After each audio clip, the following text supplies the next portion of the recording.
Isang mapagpalang araw po sa inyong lahat. Ngayon po ay April 25, 2026, Sabado. At ngayon ay kapistahan ni San Marcos, manunulat ng mabuting balita.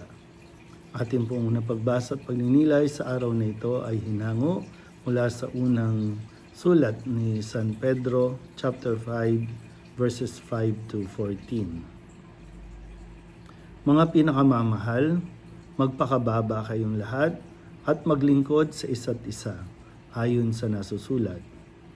Kinamumuhian ng Diyos ang palalo at kinalulugdan niya ang mabababang loob. Kaya nga, pasakop kayo sa kapangyarihan ng Diyos at dadakilain niya kayo pagdating ng takdang panahon. Ipagkatiwala ninyo sa Kanya ang inyong kabalisahan sapagkat siya ang kumukupkop sa inyo. Humanda kayo at magbantay. Ang dyablo na kaaway ninyo ay parang liyong umaatungal at aali-aligid na humahanap ng masisila. Labanan ninyo siya at magpakatatag kayo sa inyong pananalig sa Diyos. Tulad ng alam ninyo, hindi lamang kayo ang nagtitiis ng ganitong kahirapan, kundi pati ang inyong mga kapatid sa buong daigdig. Pagkatapos ninyong magtiis ng maikling panahon, ang Diyos na bukal ng lahat ng pagpapala ang siyang magbibigay sa inyo ng kaganapan, katatagan at isang saligang matibay at di matitinag. Siya rin ang humirang sa inyo upang makihati kayo sa kanyang walang hanggang kaluwalhatian kasama ni Kristo. Sa kanya ang kapangyarihan magpakailanman. Amen.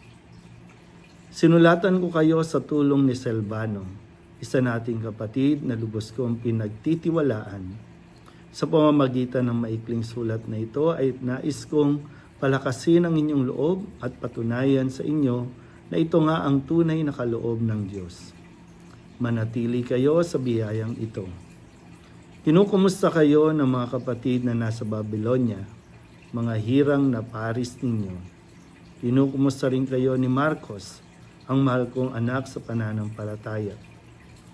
Buong giliw kayong magbatian bilang magkakapatid kay Kristo. Ang kapayapaan ay sumainyong lahat, mga tagasunod ni Kristo. Ang salita ng Diyos. Muli po, isang mapagpalang araw sa inyo pong lahat. Ngayon ay kapistahan ni San Marcos, ang isa sa apat na sumulat ng ating pong ginagamit ng mga ebanghelyo, no? Ebanghelyo ni San Mateo, San Marcos, San Lucas at San Juan. No? At base sa mga scholar ng ating simbahan, ang sulat o ebanghelyo ni San Marcos ang pinakaunang na isulat.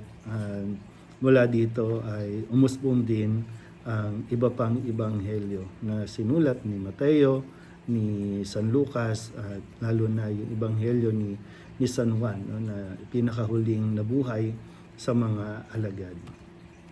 At dito maganda na mapaalalahanan tayo, napakaganda ng sulat ni San Pedro, no, sulat na nagbibigay ng babala at paalaala na tayo po ay dapat na laging maging handa at magbantay dahil sabi nga, no, ang dyablo, ang kaaway ay parang liyong umaatungal at aali-aligid at naghihintay lamang ng masisila.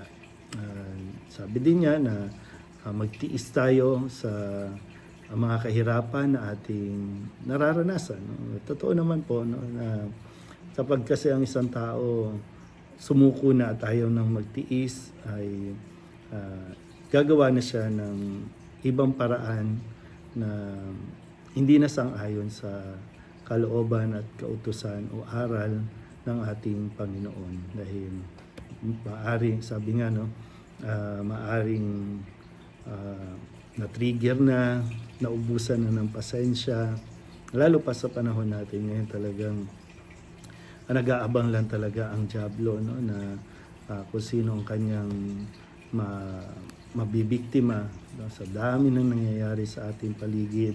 Talagang gustong galitin ng tao at marami ng tao ang nagagayat, nag-iisip na ng papaano kikitli ng buhay ng ibang tao, paano manloloko, paano makakatakas, no? Ganyan po ang paraan, estilo, no, na ginagamit madalas ng Diablo. Kaya kung hindi tayo magiging handa, kung hindi tayo magiging gising lagi, malamang ay mahulog tayo sa bitag ng demonyo sa paraan, no, na nais niya at hindi sa paraan ni Kristo. Kaya yung simpleng, alam niyo, yung simpleng pagpo-post, simpleng paggagawa ng mga salita na ating nilalagay sa social media, malaki po ang impact nito sa mga tao. Maaring mapaniwala mo sila at mailigaw mo, maaari din naman magdulot ito ng kalituhan, no, sa mga tao. Kaya nawa tayo po ay magsumikap na maging tagapaghatid din ng mabuting balita kahit man lamang sa mga pinopost natin sa social media. Muli po, isang mapagpalang araw sa inyo po lahat.